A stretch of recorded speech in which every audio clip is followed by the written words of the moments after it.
At makikita po natin na inano po natin ng priority eligible groups includes our healthcare workers, the vulnerable indigent senior citizens, the poor communities, the uniformed personnel, teachers, the school workers, government workers, essential workers, and also our overseas Filipinos and other remaining essential workers.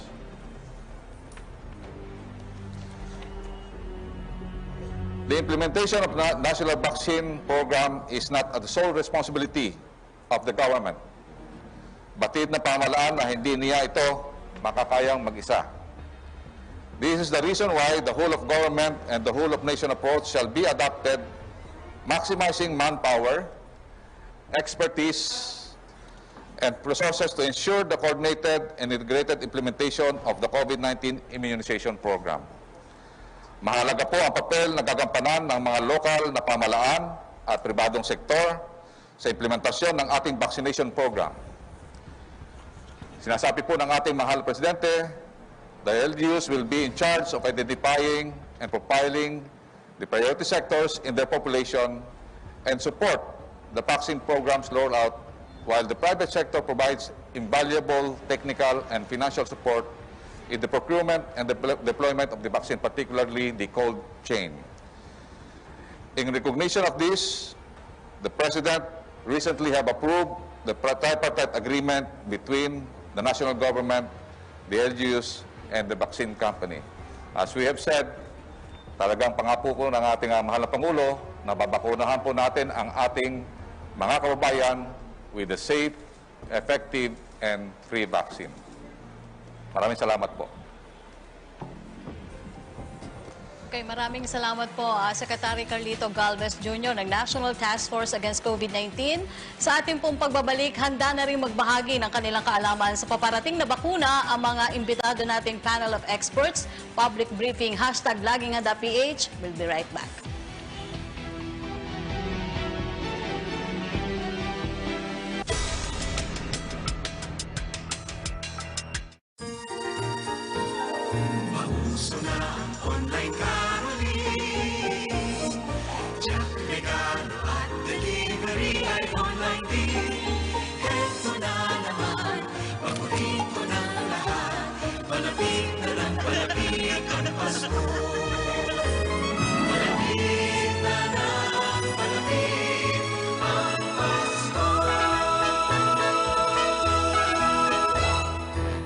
Sa muli nating pagpasok sa ating mga opisina, narito ang ilang mga gabay pangkaligtasan upang masugpo ang paglaganap ng COVID-19. Hikayatin ng lahat na laging magsuot ng face mask at face shield sa loob ng tanggapan. Ipatupad ang tamang physical distancing. At iengganyo ang malimit na paghuhugas ng kamay at paggamit ng disinfectant. Paalalahanan ng lahat na laging i-disinfect ang kanilang mga workstation at huwag mag-share ng mga personal na kagamitan. Hinihikayat din ang mga malalaking kumpanya na magbigay ng shuttle service sa mga manggagawa at magtakda ng minimum health standards sa loob ng sasakyan. Siguruhin na may sapat na ventilasyon sa loob ng opisina at mga shuttle service. At magtakda ng mga smoking area na may divider o individual booth. Dapat din mag-conduct ng mga webinar o training para sa COVID-19 prevention ang Occupational Safety and Health Committee ng tanggapan. Basta't sama-sama at laging handa, kaya natin to!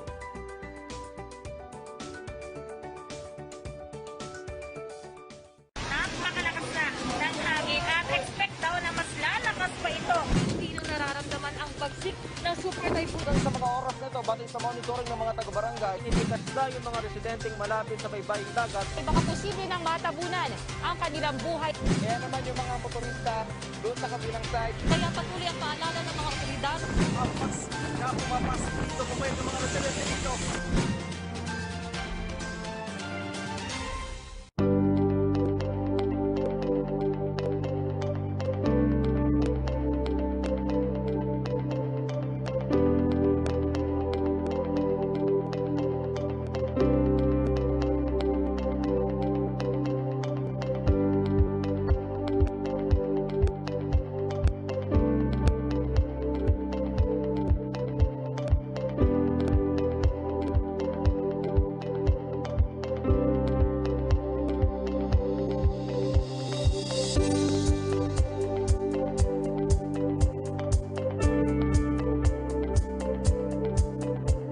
Narito ang mga pinakamabisang paraan para makaiwas sa COVID-19. Ugaliin ang tamang paghuhugas ng kamay at paggamit ng disinfectant. Observe proper respiratory etiquette. Takpan ang bibig at ilong kung babahing at uubo. At itapon ang ginamit na tissue. Magsuot ng face mask tuwing lalabas ng bahay. Iwasang hawakan ng muka, pati na ang mga bagay na madalas hawakan ng tao. Mainam din na magsuot ng face shield, lalo na sa mga lugar na hindi maganda ang ikot ng hangin. Physical distancing. Maglaan ng 1 metrong distansya sa pagitan ng inyong sarili at iba. Panatiliin sa bahay ang mga matatanda, bata, buntis at may sakit. Limitahan din ang kontak sa kanila kung palagi kang lumalabas ng bahay. I-disinfect ang mga bagay na madalas gamitin at hawakan. Hanggat maaari, manatili sa bahay, mag-work from home at lumabas lamang kung bibili ng mga pangangailangan. Kung may nakararanas ng sintomas ng COVID-19, agad silang ibukod o dalhin sa quarantine facility. Let's beat COVID-19! Basta't sama-sama at laging handa. Kaya natin to!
Babalik po ang special edition ng Public Briefing Hashtag LagingHandaPH upang bigyan linaw ang siyentipiko at teknikal na aspeto po ng COVID-19 vaccine. Kasama rin po natin ngayong umaga sina Dr. Eric Domingo, ang Director General ng Food and Drug Administration, Dr. Jaime Montoya, ang Executive Director ng Philippine Council for Health Research and Development ng DOST, at si Dr. Socorro Escalante, ang Philippine Representative ng World Health Organization. Mamaya po ay sasagutin nila yung mga katanungan po ipinadala ng ating mga kasamahan mula sa media. Samantala, para bigyan tayo ng update tungkol sa emergency use authorization ng COVID-19 vaccines at upang sagutin na rin yung mainit na issue tungkol sa umano'y pagbabakuna nito sa ilang mga Pilipino, kahit wala pa naman legal na basihan, we have here Dr. Eric Domingo, ang Director General ng FDA. Good morning po. Ay, magandang umaga po. Yusek Rocky, magbibigay lang po kami ng konting status report sa mga application po sa atin sa FDA. Unang-una po, 2 pong bagay ang ina-apply sa FDA. Ang approval for a clinical trial ng isang vaccine under development at yun pong emergency use authorization o yung paggamit po ng isang bakuna, no, na nandito na po na maaari nang gamitin kontra COVID-19. Sa unang slide, ito po ngayon, meron po tayong 3 natanggap na application para po sa COVID-19 vaccine clinical trial. Yung pong sa Sinovac at saka po sa Clover, ito po ay ongoing review po ngayon sa FDA. Meron lamang po silang mga konting dokumento pa na kulang na hinihingi namin para po makumpleto at ma-approve na sila. Pero meron pong pangatlo na application, yung sa Janssen, ng Johnson & Johnson, ito po ay na-approve na po ng FDA. So mag-uumpisa na po sila ngayong buwan na ito. Probably by next week, ito po yung clinical trial nung kanilang dinedevelop. Very promising vaccine. At hinihintay po natin ngayon yung application din ng WHO Solidarity Trial. Next slide po. Aside from that, ang FDA din po ang magbibigay ng emergency use authorization. Ang ibig po sabihin, ang bakuna, bagamat under development pa, maaari na po nating tingnan kung makikita natin na maganda naman siya at magagamit during the public health emergency. Ang gusto po natin ay maging available po ito sa madla ng mabilis at kaagad-agad. Pero sisiguraduhin po natin ang safety niya at saka efficacy, no? Without ever sacrificing or compromising safety. Next slide po. Noong pong December 1, si Pangulo natin binigyan ng Pilipinas ng karapatan, no, ang FDA, na mag-issue ng emergency use authorization. Ito po ay talagang this is a very important executive order because it allows us to use emergency use products under development. At ito nga po ay sinusundan ng ibang mga bansa dito po sa Western Pacific region na wala kasing gandang mechanism. Nagbigay po ito ng paraan ng ating Pangulo. Next slide please. Kailangan po para magkaroon ng emergency use authorization, bagamat dinedevelop ang vaccine, we need to have reasonable evidence that the drug may be effective to prevent COVID-19. Kailangan po yung potential benefit of the drug o yung kanyang benepisyo ay mas mabigat kaysa sa mga potential risk ng bakunang ito at wala pa pong approved at alternative na vaccine. Habang wala pa po talagang registered vaccine, pwede tayong magbigay ng EUA. Next slide po. Ang maaari pong mag-apply nito ay yung mga developers ng vaccine, maaari din pong mag-apply ang pamahalaan, yung mga nag-i-implement ng mga programa. At ito ay maaari lamang i-apply sa mga produkto na nakaabot na po at least doon sa clinical trial phase 3. At ang isa pa pong importante, hindi tayo magbibigay ng EUA kung yung pong bakuna ay walang EUA sa bansang kanyang pinanggalingan. Ibig sabihin, hindi po tayo papayag na dito unang gagamitin, i-develop sa ibang bansa, tapos dito unang gagamitin ang bakuna. Kailangan in-approve muna siya sa bansang kanyang pinanggalingan at sa iba pong mga FDA counterpart or national regulatory agencies. Next slide please. So ito po yung mga mga eligible na mag-apply po sa atin. Nandyan po yung mga bakuna na alam nating dinevelop at meron ng EUA sa kanilang mga bansa. Katulad po ng Pfizer, AstraZeneca, Moderna. Sa China po, meron yung Sinovac, tsaka Sinopharm. Pagkatapos sa India, meron po yung sa Bharat Biotech. So, ito po ang status nila ngayon. As of now, January 6, Pfizer Biotech lang po ang nag-apply pa sa Philippine FDA ng Emergency Use Authorization. So, wala pong nakatambak na application sa FDA. Kaisa-isa pa lamang po ang aming natanggap na EUA. Nag-apply po sila nung bisperas ng Pasko at natanggap po natin yung kanilang mga papeles. Ang Pfizer po, ang maganda dito, medyo madali po siyang evaluate dahil meron na siyang EUA galing sa United Kingdom, sa US, sa Canada, sa Switzerland, Singapore, at iba pang bansa na alam po natin na very strict yung kanilang regulation. Meron na rin po siyang WHO emergency listing na nire-recognize po ng ating bansa according to EO 121. Next slide po. So ito po yung timeline ng sa Biotech. Nag-submit po sila sa amin nung hapon ng December 23. Nang unang araw po ng pasukan, noong December 28, ay naibigay na natin sa mga eksperto ang ating mga papeles at yung kanila pong mga scientific evidence for evaluation. Kahapon po, nagbigay ng konting mga katanungan yung ating mga eksperto na pinadala natin sa Pfizer at binigyan ko sila ng 48 hours to reply and to give us the information requested by our panel. Pagkatapos po nun, ibabalik nila yan sa akin by January 10. And a few days after that, makakagawa na po tayo ng desisyon doon sa kanilang EUA application. So napakabilis lamang po ng proseso, pero dinadaanan po natin each and every step to make sure na yun pong kalidad, na yun pong safety at efficacy ng bakuna, bago po, ay sigurado tayo bago po natin siya aprubahan. At para masigurado na stable siya pagdating sa Pilipinas, at yung bakuna na ino-offer sa ibang bansa, yun din yung dadalhin sa atin. Same quality, same safety, safe efficacy. Next slide po. Ito po yung mga iba rin ng mga inaabangan natin. Yung pong Oxford na AstraZeneca na bakuna, na-approve na po ito sa UK. Nabigyan na po sila ng EUA sa UK nung pong magbagong taon. At sa India. Ang expectation po natin, we anticipate na mag-a-apply na rin po sila dito sa atin sa Pilipinas. Dahil nagpaparamdam na rin naman po sila at sinabi nila na mag-a-apply na sila soon. Ang Sinopharm po, meron po itong approval na conditional approval. Parang EUA din po yon galing sa China, sa UAE, yung pong sa Bahrain. Pero dito po sa atin, hindi pa po sila nag-a-apply ng EUA. Nung una, gagawa po sana sila ng clinical trial dito Kaya lang, ang hinihingi po kasi nila tayo yung magbabayad ng gagastos sa clinical trial nila. At sabi naman po ng DOST, ang budget natin ay pang WHO clinical trial lamang. Kaya in the end, noong October, sinabi nila na hindi na sila magki-clinical trial sa Pilipinas, but we're still waiting for them to apply for an EUA para po mag-supply sa Pilipinas. Next slide po. Yung Sinovac, ito po, bagamat wala pa silang application na pinadala sa FDA, nagtanong na po sila sa amin, no? Sabi nila Secretary Charlie, kung ano yung mga requirements at saka kung ano po yung proseso. Naipadala na rin po namin sa kanila yung listahan ng mga requirements na ito.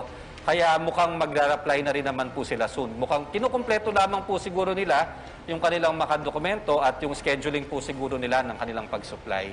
Yung pong sa Russia, yung Sputnik 5, approved na rin po ito ng EUA sa Russia. Hindi pa po sila nag-a-apply sa atin, pero nanghingi na rin po sila ng information. At pinadala na po rin natin sa kanila yung requirements natin. So yung interest po ay nandyan na and hopefully mag-a-apply na rin po sila soon. Yun pong dalawa, yung Moderna na na-approve po sa USA at sa Canada, ito po hindi pa sila nagtatanong sa atin. Mukhang naghahanap pa po ng magiging distributor nila dito or importer nila dito. At ito pong New Year, ang India, nagkaroon din po sila ng emergency use authorization sa isang homegrown vaccine nila na dinevelop po sa kanilang bansa, yung Bharat Biotech. Pero sa ngayon po, wala pa tayong informasyon dito. So ulitin ko lamang po, sa ngayon yung Pfizer, ang ating may application na pending sa FDA na mukhang malapit na rin po nating matapos ang proseso nito very soon. And we are expecting na magkaroon po ng mga EUA applications from AstraZeneca, from Sinovac, from Sputnik, at yung iba pa pong mga bakuna na may EUA dyan sa ibang bansa. Maraming salamat po. Okay, maraming salamat po. Dr. Eric Domingo ng Food and Drug Administration. May agam-agam pa rin po ang ilang Pilipino kung gaano kabisa at kung ligtas nga ba ang mga bagong tuklas na bakuna para sa COVID-19, lalo na't may bagong strain ang nasabing sakit. Yan po ang bibigyan linaw ngayon ni PCHRD DOST Executive Director Dr. Jaime Montoya. Magandang umaga po sa inyo, Dr. Magandang umaga. The COVID-19 crisis triggered scientists to rapidly develop vaccines at an unprecedented scale, compressing into several months a process that usually takes a number of years. Accelerating the development of a vaccine does not mean that we are sacrificing quality, much less its safety and effectiveness. Ensuring that a particular vaccine has undergone rigorous scientific and regulatory processes will strengthen our confidence in vaccines. This is where the crucial role of science will involve. In the midst of the COVID-19 pandemic, the benefits of expecting the vaccine development process outweigh the risks. The COVID-19 vaccines are no exception, despite the pressing need for them globally. Adhering to scientific standards ensure that a vaccine is safe and effective for humans and guarantee that the laboratory practice and clinical research conducted follow the highest ethical standards. It is through clinical trials or evaluation of investigational products involving humans that scientists observe and evaluate the safety and efficacy of a vaccine under development. Vaccine pre-licensure requirements involve 3 clinical testing phases. Phase 1 tests if the vaccine is safe for humans. Phase 2 monitors its safety and determines the optimum dose and schedule. Phase 3 trial involves hundreds of thousands of volunteers as it evaluates the efficacy of the vaccine in disease prevention and provides further safety information in a larger population. Post-licensure requirement is still part of the clinical trial, as Phase 4 involves the continuous monitoring of the vaccine, even after it has already been licensed for use. Since several COVID-19 vaccines are being developed, the creation of the task group on scientific selection and evaluation is the first stage of the government's vaccine roadmap, which ensures that we choose the best vaccine that is safe and effective for Filipinos.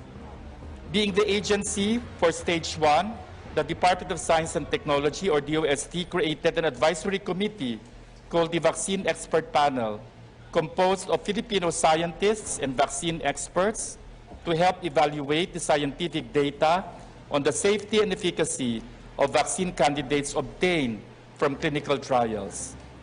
Next slide. The data from clinical research must show that the vaccine's benefits outweigh the potential risks for people who will be recommended to receive the vaccine. Only if a vaccine's benefits are found to outweigh the potential risks does the FDA grant a license for the vaccine, allowing it to be used by the public. To ensure the highest scientific and ethical standards, the results obtained from the clinical trials are evaluated by the FDA to assess the safety and effectiveness of each vaccine. The FDA, being the country's regulatory body, serves as the agency to give the final approval and licensing of vaccines. In compliance scientific standards and evaluating and monitoring vaccines do not stop after approval and licensing, as the FDA still regularly monitors vaccination programs, vaccine manufacturing facilities, and even contract research organizations during clinical trials to make sure that they are following strict regulations. The assessment of vaccine efficacy is complex for many diseases, including COVID-19 in general. It is the role of experts, advisory committees, and regulatory bodies to assess the data on efficacy of a particular vaccine, as there are scientific guidelines and recommendations being followed to ensure that the vaccine candidates meet certain qualifications. The vaccines are considered to be safe, be administered in humans based on the safety evaluation studies as part of the clinical trials. Approval from the Philippine FDA is also a necessary requirement prior to administering COVID-19 vaccines. Each vaccine is developed differently from one another in terms of platform used, adjuvants, stabilizers, as well as for the ethnicity, age group, or comorbidities of patients to whom it was clinically studied. As a result, each vaccine is likewise anticipated to elicit different degrees of efficacy and safety. One brand may be used for a particular population, while another vaccine may work better in a different group. The applicability will depend on the preclinical and clinical results of each vaccine, hence the need to carefully evaluate the available data. Depending on the effectiveness of a vaccine in building a person's immunity as determined during the clinical trials, several doses may be needed over a certain period of time. Some vaccines would require a booster dose in addition to the prime dose to help increase the antibodies of a person, thus building a more protective and complete immunity. I would like to assure the public that the best science and the best available evidence is the basis for determining which vaccines will be available to the Filipino people as determined by its safety and efficacy. Thank you very much. Maraming salamat po, Dr. Jaime Montoya ng DOST. Susunod, nasa na nga ba ang Pilipinas kumpara sa ibang bansa pagdating sa usapin ng COVID-19 vaccine? Abangan po yan sa ating pagbabalik.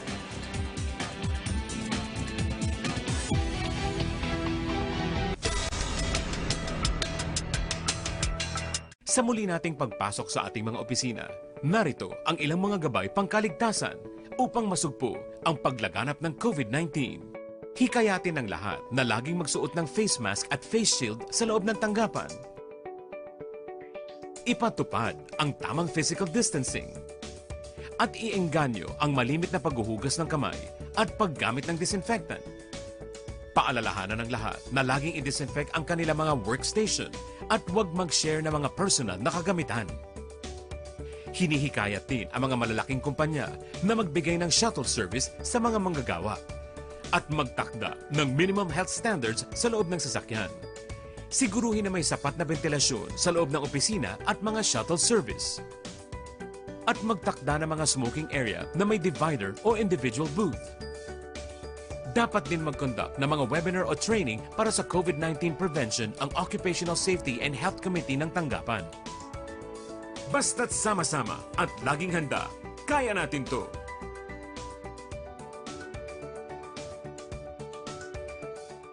Napakalakas na ng hangin at expect daw na mas lalakas pa ito.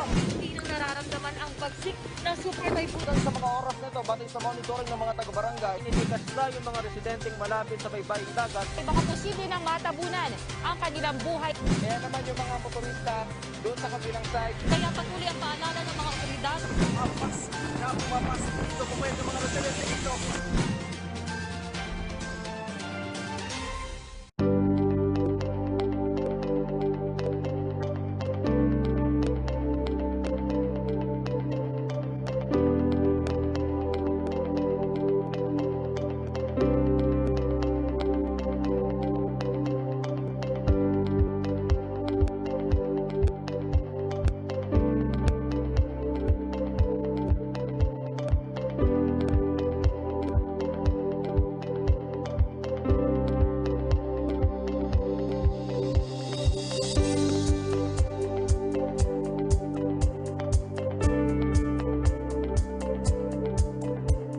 Narito ang mga pinakamabisang paraan para makaiwas sa COVID-19.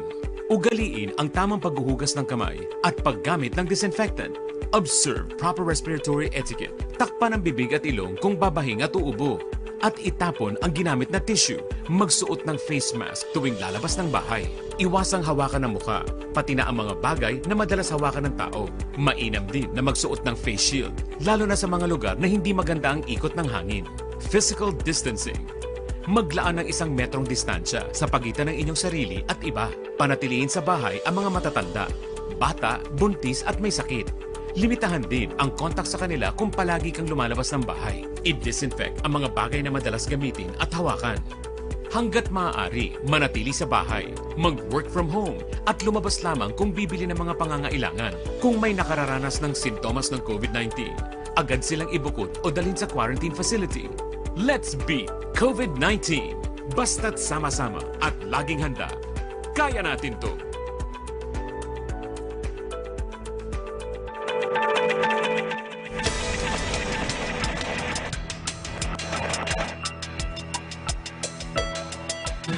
Kayo po ay nakatutok pa rin sa COVID-19 Vaccines Explained, a public briefing, #LagingHandaPH Special. Alamin naman po natin ang itinakdang global parameters sa pagbabakuna kontra coronavirus at paano nakakasunod ang Pilipinas dito. Joining us today is Dr. Socorro Escalante from the World Health Organization. Good morning po, Doktora. Magandang umaga, Yusek Rocky, and sa lahat po ng nakikinig sa atin ngayon. I would like to present the global perspective of the COVID-19 vaccines and how are these being developed globally. So sa unang slide po natin, next please. Dito po sa slide na ito, makikita po natin the number of vaccines that are in the pipeline. Kagaya nga po ng sinabi kanina ni Dr. Montoya at saka si DG Eric, that there has been a wide scale and very fast and rapid development of vaccines. So in the research and development pipeline overall, we have 232 vaccines that are candidate vaccines that are being developed, 172 of which are in the preclinical stage. Ito po ay sinusuri pa lang doon sa laboratorio, at 60 of these vaccines are already being in the phase of the clinical trial.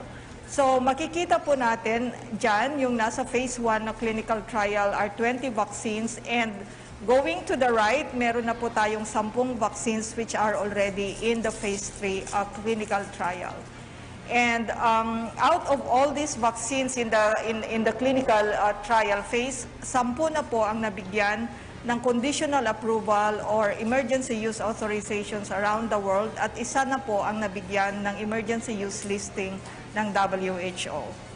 Sa susunod na slide, makikita po natin yung iba't ibang klase ng bakuna na dinidevelop ngayon at ito po yung mga nasa phase 3. So, for now, makikita po natin dito sa slide na ito that there are different platforms of vaccines. So, yung mga inactivated vaccines, for example, are the usual platforms that we have already been using in developing vaccines. But there are very new technologies na makikita natin like the RNA vaccine, which is now, for example, being developed by Pfizer and Moderna. So makikita po din natin dito yung mga iba't ibang bakuna kung ilang dose ang kinakailangan para makadevelop ng immunity or para maprotektahan ng isang tao against COVID-19. Sa susunod na slide po, and then the next slide please. So ito po yung regulatory and WHO EUL status of leading COVID-19 vaccines. Pasensya na po, medyo maliliit po yung slide natin. Pero makikita po natin na yung Pfizer, nagkaroon na siya ng emergency use listing ng WHO at nag-submit na rin po siya ng application for emergency use listing in several countries including Australia, the US, and the Philippines, and Japan. And aside from Pfizer, makikita din po natin na yung ibang vaccines like Moderna, AstraZeneca, Sinovac, and Gamaleya, among others, have already sought some registration in some countries around the world. Next slide, please. At ito po ang pinakahuling slide na ipapakita ko sa inyo is how we are going to prioritize the vaccines to the population. So WHO has been working with many partners, including yung tinatawag po natin na COVAX facility, at doon po natin dinidetermine what and who should be taking the vaccines first. So unang-una po, kagaya nga po kanina, and in consonance with the sinabi po ni Secretary Galvez, our prioritization would have to take into context our public health goal. One, of ensuring that our health system will continue to function in the context of COVID-19. Kaya po natin unang babakunahan ang ating health and social care workers. And then pangalawa, kailangan po nating i-prevent or i-reduce the morbidity and mortality among our elderly and the vulnerable populations. Kaya po nasa priority din ng government ang elderly at vulnerable populations. And after we vaccinate all this, then the next goal po is to slow down the transmission across the population. So magkakaroon na rin po ng listahan like frontliners and the general population for vaccination. So these few slides are very broad information about po kung ano ang development ng vaccines across the world in different countries.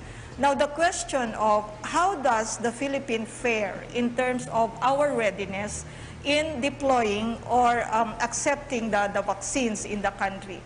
Ang WHO po have fielded key criteria by which a country will be ready for vaccines deployment. Ang unang-una po dyan is first, that the country has a national vaccines deployment plan, which we understand that the Department of Health along with Secretary Galvez and other sectors are already developing and in the final stage of development.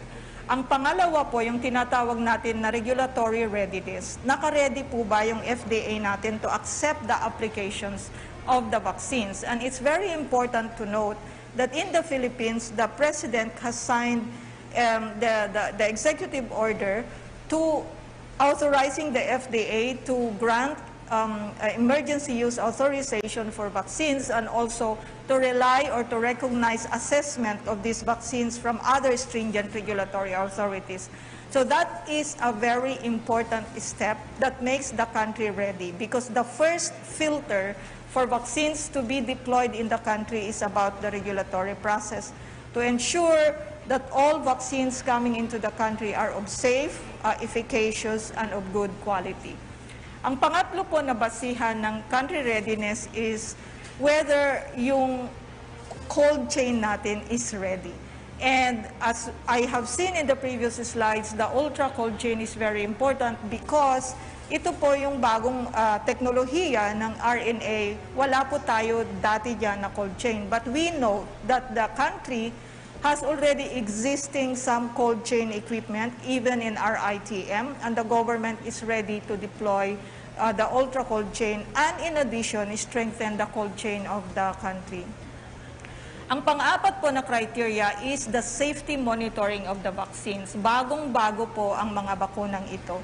At magkakaroon po yan ng mga adverse events. So, hindi na all vaccines have the potential or the risk of having an adverse event or unexpected event after po na ma-deploy natin yung vaccine. So it's very important to have that monitoring process. And the FDA and at ating EPI program is already working on the protocol to monitor the vaccine. So in short po, there are some aspects that are very important for the vaccine's readiness, which the Philippines has already put in place. Magtuloy-tuloy pong nagtatrabaho ang gobyerno with the support of WHO to ensure that all these processes, including the safety monitoring of the vaccines, will be in place bago po pumasok yung bakuna sa bansa. So maraming salamat po sa inyong lahat. Salamat po, Dr. Socorro Escalante ng World Health Organization. Salamat po sa inyo lahat. Susunod na po ang ating mga tanong mula sa ating media partners sa pagbabalik ng public briefing hashtag Laging Handa PH.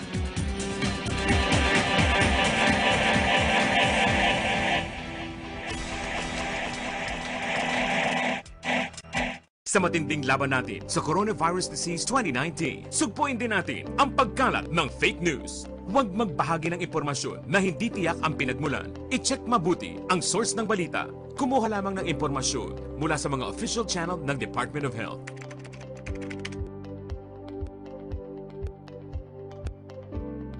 Huwag magpadala sa maling balita. Basta't sama-sama at laging handa. Kaya natin to! Tandaan ang tamang paraan ng paghuhugas at paglilinis ng kamay upang makaiwas sa iba't ibang karamdaman. Basain ng tubig ang mga kamay at sabunin. Unang sabunin ang mga palad at ang likod ng mga kamay. Kuskusin na maigi ang pagitan ng mga daliri at maging ang mga kuko. Isunod ang pagitan ng mga hinlalaki at kuskusin ng paikot ang mga dulo ng mga daliri sa magkabilang palad. Banlawang mabuti ang mga kamay sa malinis na tubig at patuyuin ang mga kamay gamit ang single-use towel o air dryer. Basta't sama-sama at laging handa, kaya natin to! Alamin ang mga paraan upang maiwasan ang pagpasok o pagkalat ng COVID-19 sa inyong mga tahanan. Kung kinakailangan lumabas ng bahay, ugaliing magdala ng alcohol o hand sanitizer. Huwag ring hawakan ang inyong mukha habang nasa labas ng bahay. Kapag nakauwi na sa inyong mga tahanan, i-disinfect ang inyong ginamit na sapatos hanggang swelas nito at huwag na itong ipasok sa loob ng inyong tahanan. Siguraduhin ding ihiwalay ang mga damit na inyong isinuot at agad itong labhan gamit ang detergent soap at bleach.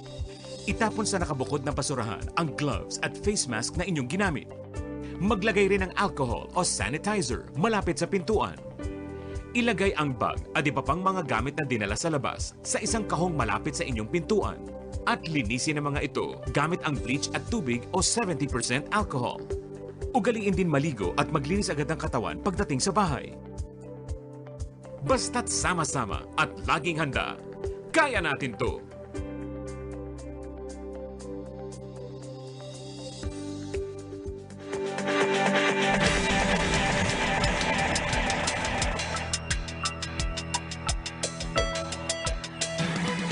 Nakatutok pa rin po kayo sa espesyal na pagtatanghal na public briefing hashtag Laging Handa PH.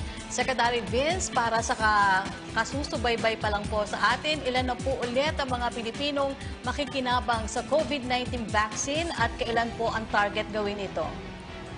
Kagaya po ng sinabi ni Secretary Galvez, ang ating vaccine czar, ang target po natin ay 50 to 70 million Filipinos na babakunahan sa taong ito, ngayong 2021. At nais lang po namin ulitin ang pangako ng ating mahal na Pangulo na dapat magkaroon ng safe, effective, and free vaccines ang lahat ng Pilipino. Nakita po natin na napakadaming hamon na haharapin natin ngayong taong ito sa ating vaccine rollout. Hindi po madali ito, lalo na nakikita natin ang experience ng ibang bansa, kahit yung mga mayayamang bansa ay napakabigat ng mga paghamon nila.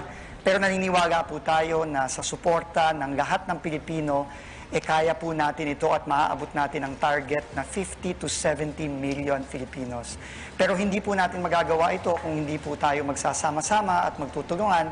Kaya po nagpapasalamat po tayo unang-una sa ating mga local government units, sa ating mga mayor, sa ating mga governor, sa ating mga local officials, at napakalaki din po ng ibinibigay na tulong ng ating private sector.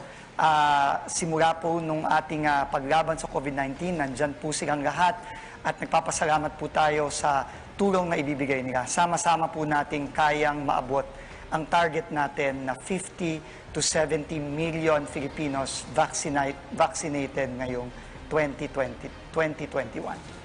Okay, salamat po, Secretary Vince Dizon. Ngayon po, handa na po tumugon sa mga tanong ng media sina Secretary Galvez, Secretary Dizon, FDA Director General Dr. Eric Domingo, DOST Executive Director Dr. Jaime Montoya, and Dr. Socorro Escalante from WHO. At siyempre kasama ko pa rin po si DG Mon Waloping ng Philippine Information Agency. Unahin na po natin ang tanong mula po kay Red Mendoza ng Manila Times. Para po kay Director General Domingo, ang tanong po niya, makakaapekto po ba ang recent pronouncement ni Pangulong Duterte dun po sa pagbabawal niya na umaten ng mga PSG sa investigasyon regarding po sa pagbabakuna nila sa mga investigasyon na ginagawa ng FDA? Yusek Rocky, Red, kung naalala ko, sabi naman ni Presidente, huwag silang mag-attend sa mga congressional hearing. Ang FDA po, meron namang set na proseso kung paano po namin hinahandle at in-investigate ang mga mga complaints at saka mga reports po na ganito. At tutuloy naman po namin yun according to the process laid out by FDA. Okay, tanong naman po pa rin ni Red Mendoza para naman po kay Secretary Galvez. According daw po sa OCTA, 25% of Metro Manila respondents will only take the vaccine while more than 40% are unsure about getting the vaccine. Isa po sa mga posibleng dahilan yung po daw Demvaxia scares. Ano po ang maaari nating assurance sa taong bayan na hindi mauulit ang nangyari sa Demvaxia sa mga bakuna laban sa COVID-19? Senator Lacson said that Secretary Duque should be blamed for the delays in the procurement of the vaccine, saying na dapat may bakuna na ang Pilipinas kung hindi nag-drop the ball si Secretary Duque. Ano po ang reaksyon niyo dito, Secretary Galvez?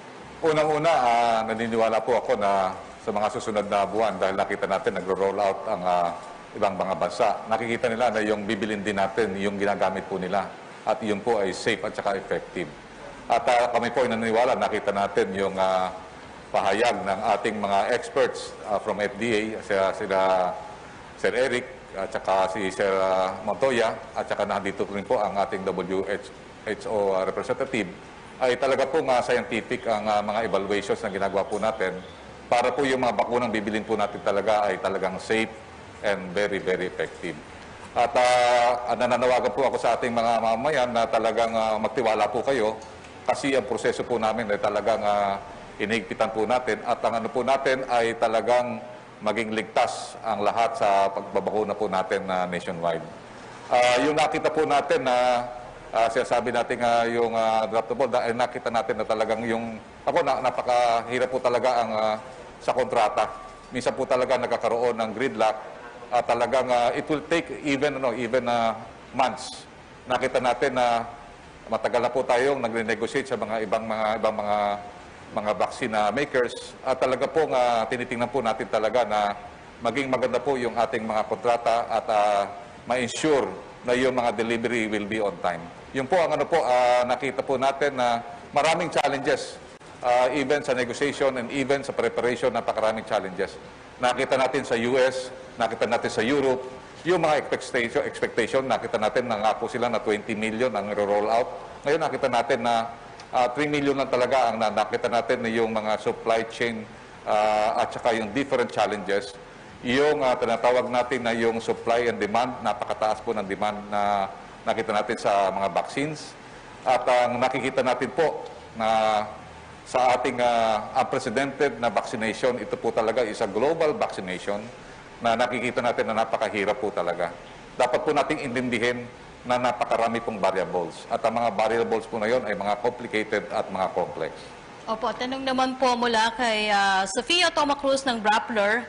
Has the DOH, NTF, or any other government agency has asked the FDA to review a vaccine for an EUA? And if so, which particular vaccines are being considered?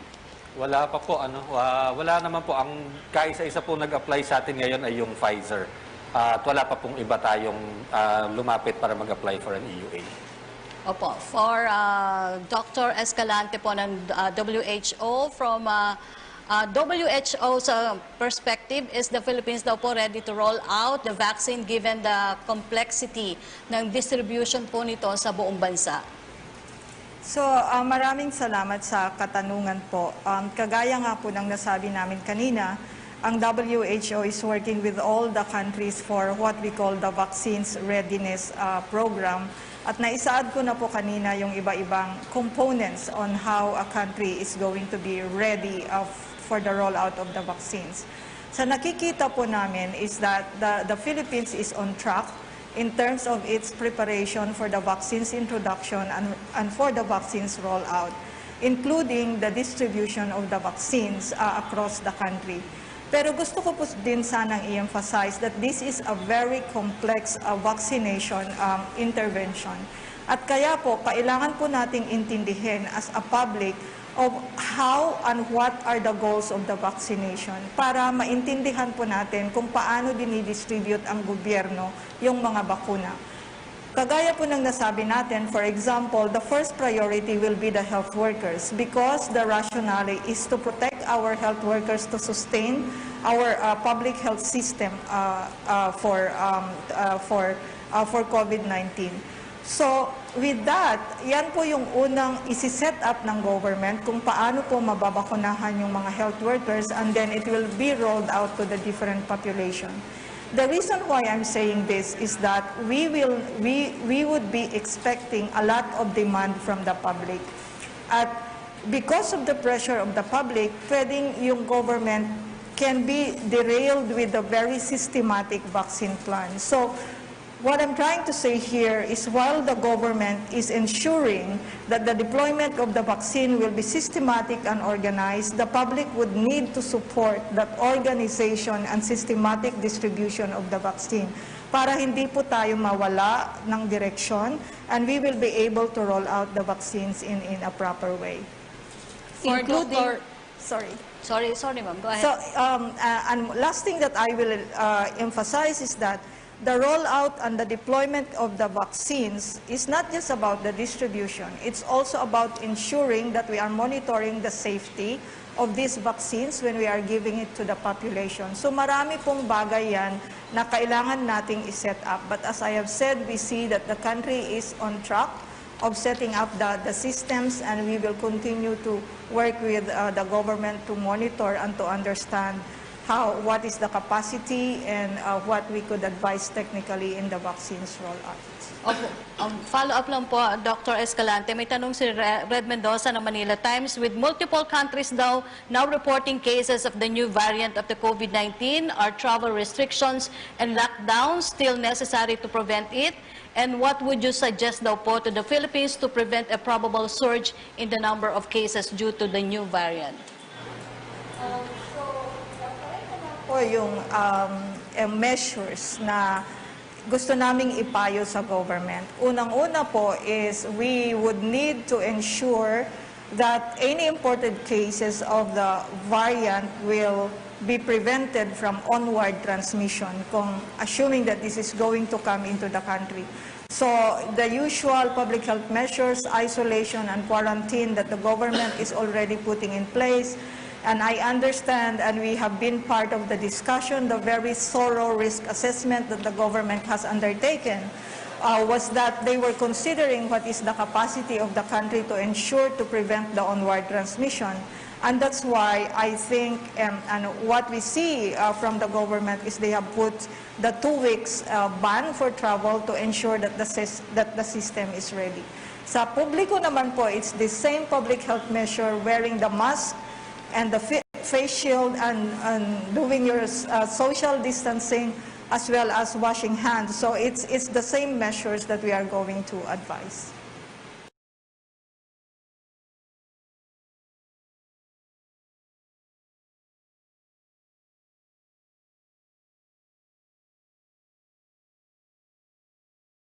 Dr. Montoya po ng DOST, ano nga ba daw po ang ibig sabihin ng efficacy ng isang bakuna at ano po yung maikukonsider na pinakamabisang efficacy rate kapag po ba mababa kumpara sa iba, ibig sabihin ito hindi na ito epektibo, Doctor? Dapat po natin linawin na kapag sinabi nating efficacy, ito'y base sa tanong na ito ba'y mabisa at ano ba ang ating habol pag tayo nagbakuna. Dalawang bagay po yan. Maaaring ito ay mag-prevent ng infeksyon o mag-prevent ng pagkakaroon ng severe disease o mga severe na sintomas. Pangkaraniwan po sa mga bakunang tinetest ngayon ay nagpe-prevent po ng severe disease o sintomas. Dahil po kapag ito ay nagawa ng bakuna ay mababawasan po o maiiwasan ang pagkamatay o masamang epekto sa populasyon. So ang WHO po ay nagsasabi na kung tayo po ay magkukonsidera ng mga bakuna at ito po ay sinusundin na ng ating FDA, ay more than 50% po sana ang efficacy na sinasabi para po ito'y makonsidera. Pero pag tayo po ay nagsabi ng efficacy, ito po ay overall. So maaaring overall efficacy niya ay 50%, pero meron din po siyang magagandang, mas mataas pa sa 50 or even higher na epekto sa ibang-ibang mga grupo. Kaya ito nga yung sinabi ko kanina na maaaring isang bakuna ay mas maganda para sa isang grupo at meron din ibang bakuna mas maganda sa ibang grupo. Opo, para naman po kay DG Domingo, bakit hindi daw po ganun karami ang nag-apply ng EUA sa FDA?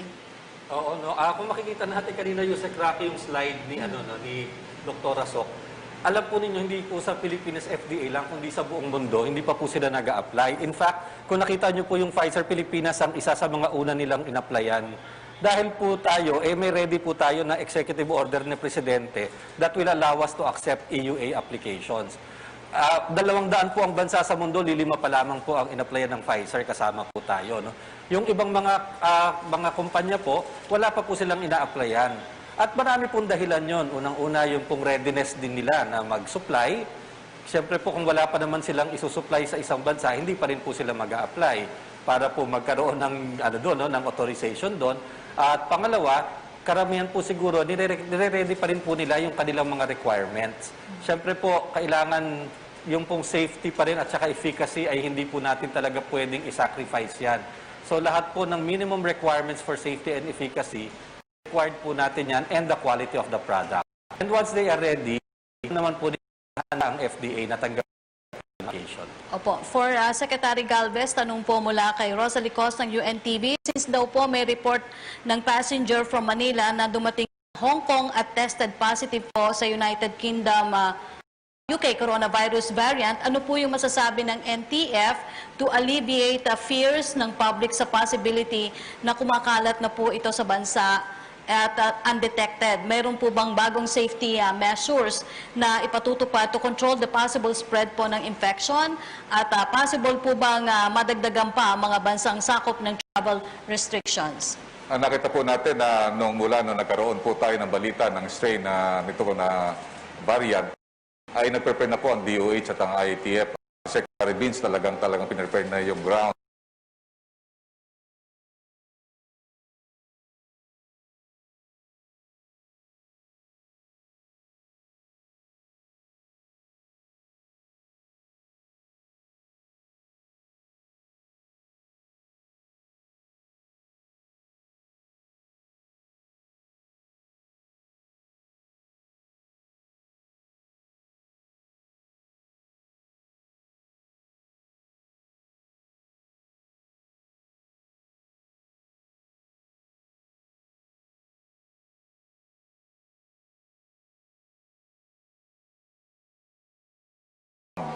Unang-una, nakita natin yung lahat ng mga dumadaan dito sa one-stop shop.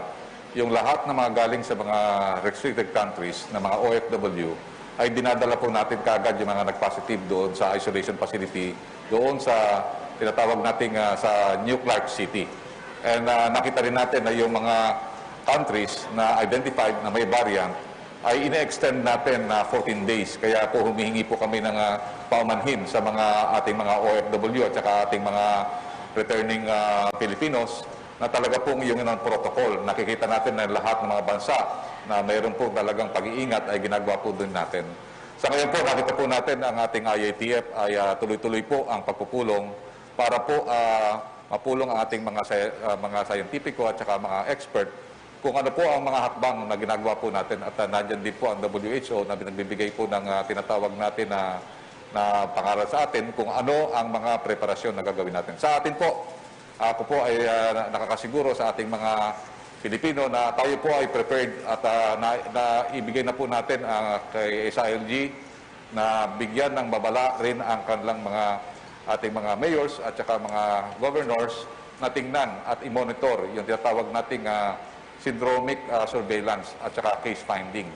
At inano rin po na talagang maigting na depensa po natin talaga is yung minimum health standard. Yung pa rin ang pinaka-basic po natin na preparasyon.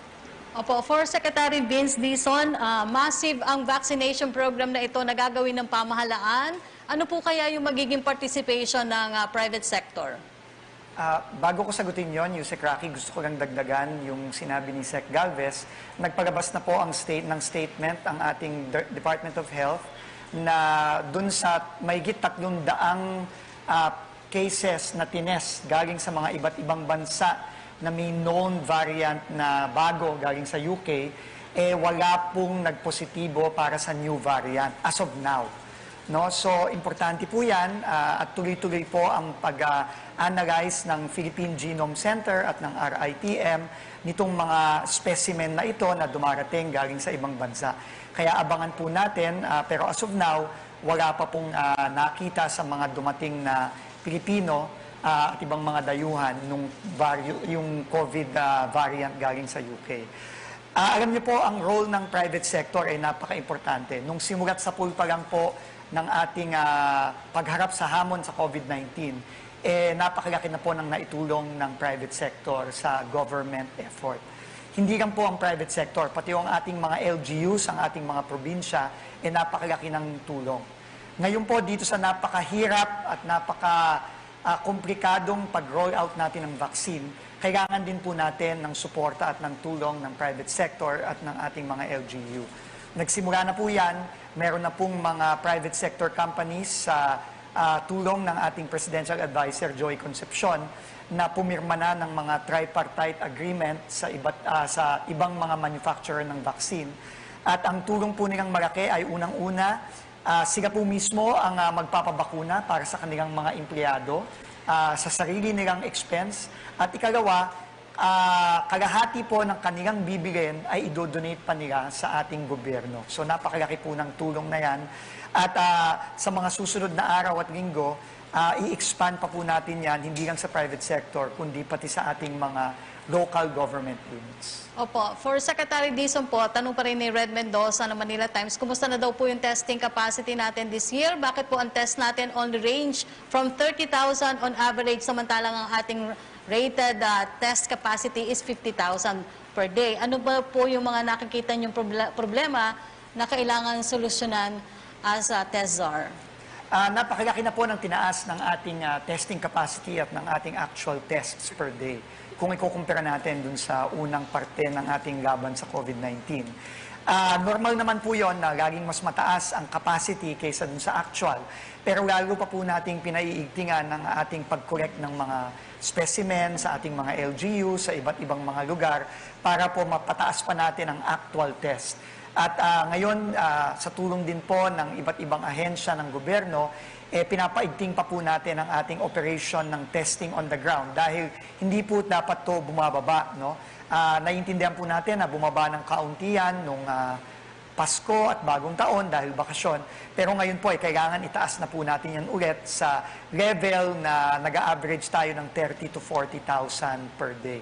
Pero kapag po kinakailangan, ang importante po, nandyan ang capacity para kung kinakailangan pa natin ng mas paigtingan pa ang test natin sa iba't ibang lugar, nandyan ang capacity natin. Ngayon naman po, ang priority natin ngayong taong ito, mabigyan ng mga testing lab yung mga lugar, lalo na yung mga cities na wala pang testing laboratory.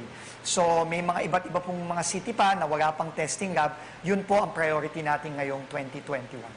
Opo, para naman po kay Digimon Kualoping, Okta said that one of the reason daw po kung bakit mababa ang percentage ng mga gustong magpabakuna ay dahil sa kakulangan ng impormasyon ng mga tao sa pagbabakuna.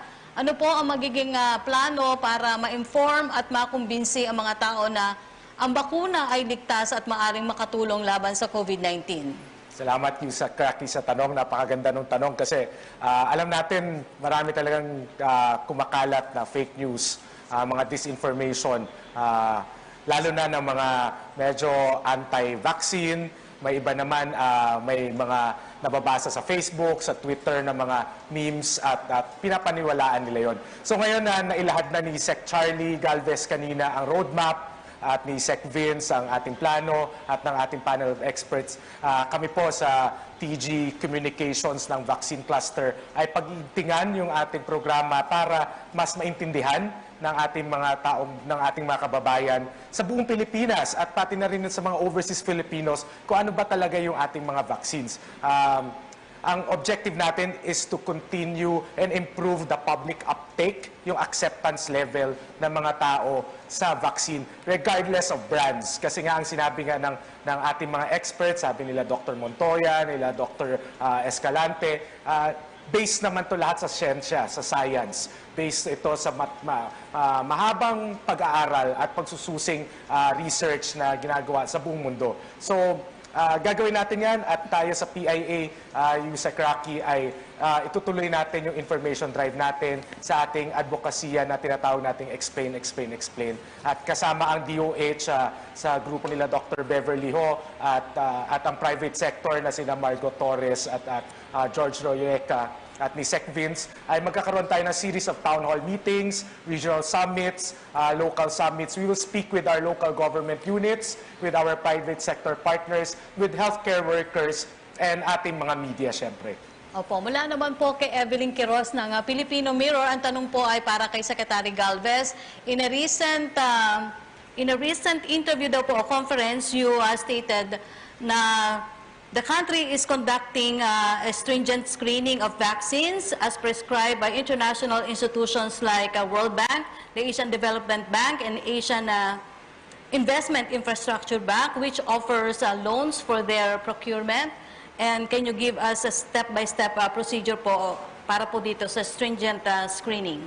Kahapon po talagang nagkaroon din kami ng meeting na sila Dr. Kelly Bird, yung pinaka na counterpart ng ADB. Talagang very stringent ang kanilang regulation. Particularly yung clause ng ng tinatawag nating kailangan merong WHO, either WHO accreditation and merong isang SRA sa mga stringent countries like US and UK. And at the same time, yung isang clause na talagang yung tinatawag nating yung graft and corruption clause na talagang inilalagay nila na specific doon sa kontrata. At talagang napaka-stringent nung kanyang in-explain ng kanyang mga staff sa amin, more or less 1.5 hour. Napakaganda po na maganda po yung tinatawag nating stringent regulatory na yon na ma-ensure na lahat ng kontrata na pag-ano natin ng vaccine ay mayroon po dagdag na regulatory. Aside from our stringent regulatory, sa ating FDA at saka vaccine expert, meron din po silang mga expert na titingnan po talaga yung tinatawag na global assessment ng mga vaccines na mga available. So yun po, kaya po dapat mapanatag po ang ating mga mamayan na talagang ang ating bibiling mga vaccine ay safe, effective at saka affordable po. Opo. From Caroline Bongkin ng CNN Philippines, can you give us an update daw po on cold storage? Nag-start na ba mag-construct? At if yes, ilan na po at saan nakalagay ang total at ilan po ang total capacity? Yung mga cold storage po natin, continuous po ang inventory ni Yusek Kabutahe kasi po siya po in charge at saka po sila Yusek Tainyo ng DOH. Lagi po kami nag-uusap at kahapon po nagbigay sila ng update sa akin. May mga tinatawag natin pharmaceuticals po na kaya po hanggang negative 70 and 80 at meron rin pong negative 20 at saka yung 2 to 8 na traditional.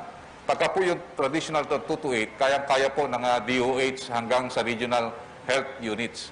At yun po ay nakikita po natin na meron tayong mga vaccines na ginagawa po ngayon at yun po ay kayang-kaya po hanggang sa mga regional at saka sa mga tinatawag natin na mga far-flung areas.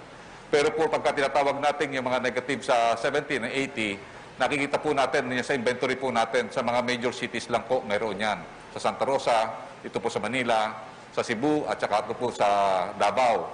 Pero yung negative 20 rin po, meron din po ang mga ibang mga pharmaceutical companies like Swillig and Unilab at other tinatawag nating mga cold chain consortium.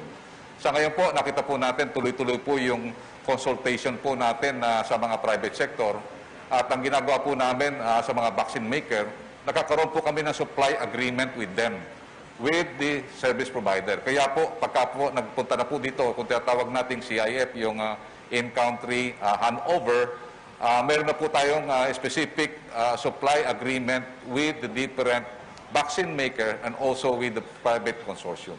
Opo.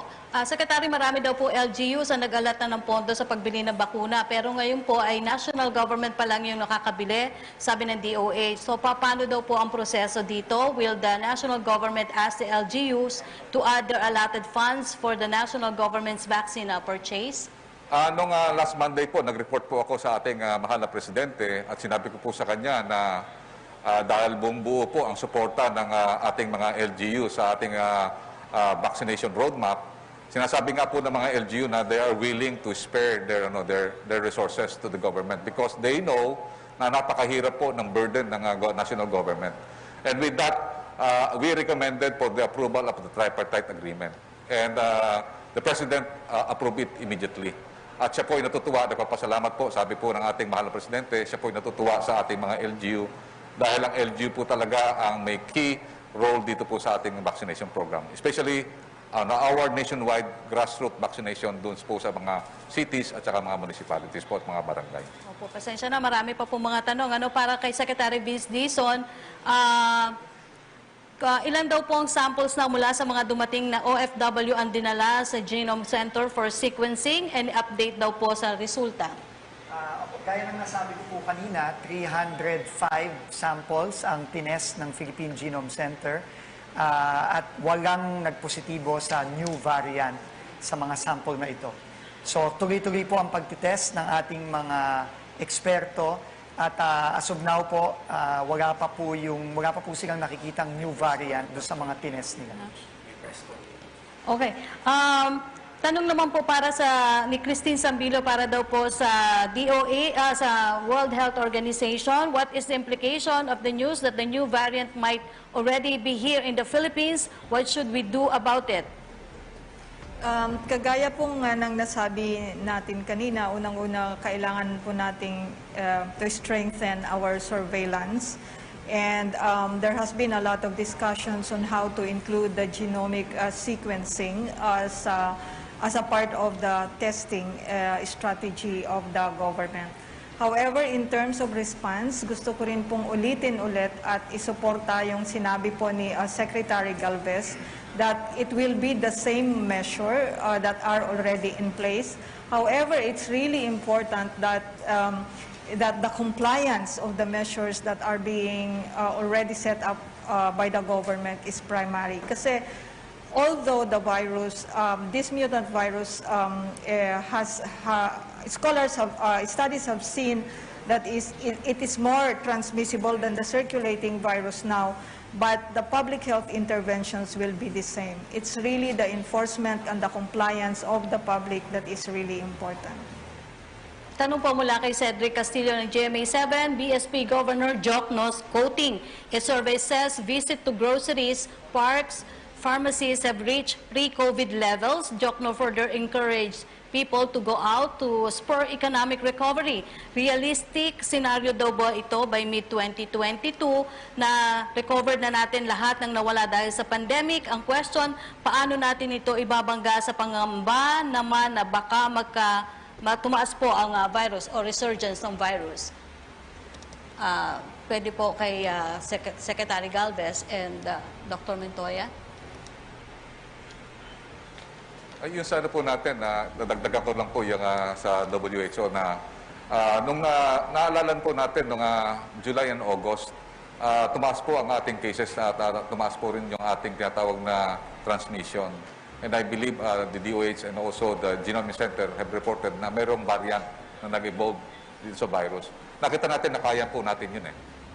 Yung sinasabi nga natin na kung gagamitin po natin yung strategy natin na sinasabi natin yung prevention, detection, isolation, at saka treatment and reintegration strategy natin, ay makakaya po natin. Nakita po natin na kinaya po natin yun dahil kasi nakita natin yung ating mga LGUs na in place na po yung sistema.